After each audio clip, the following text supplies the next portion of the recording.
You live in Canada. You vote, work, pay taxes. You're a Canadian citizen, period. But what if the government could take that away? Not for lying on a citizenship application, but because you were convicted of a serious crime and you happen to have a second passport. That's what used to be possible under the old Citizenship Act, and it's why the government introduced Bill C-3.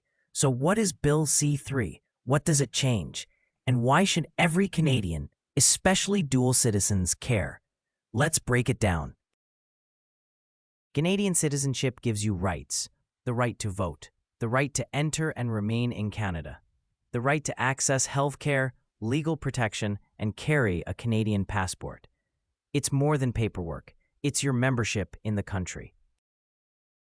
But in 2014, a change to the law gave the federal government the power to revoke citizenship from dual citizens convicted of certain crimes. Not immigration fraud, but serious criminal charges like terrorism, espionage, or treason. That meant someone born in Canada could have their citizenship stripped if they also held another nationality. And that's the problem, because now you've got two classes of citizens. One group can only be punished through Canada's justice system. The other could be banished simply because they were born somewhere else or their parents were. Critics called it a two-tier system, and many legal experts argued it violated the Charter of Rights and Freedoms. So, in 2020, the government introduced Bill C-3, an amendment to the Citizenship Act that ends the government's power to revoke citizenship from dual citizens as punishment for crimes, ensures that Canadian citizens are treated equally, regardless of how many passports they hold, reinforces that criminal charges should be handled by courts, not by stripping citizenship,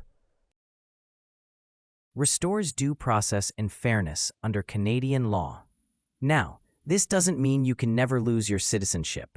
If you lied or hid information when applying, the government can still revoke it. But if you're convicted of a crime in Canada, you face the justice system like any other Canadian, not the immigration system. Supporters of Bill C-3 say it reaffirms a basic democratic principle: a citizen is a citizen is a citizen. Critics, however, argue that it removes a tool for dealing with people who commit truly heinous acts and still have another place to go. But here's the key question: if some Canadians can be exiled for a crime while others serve their sentence and stay, is that really equality?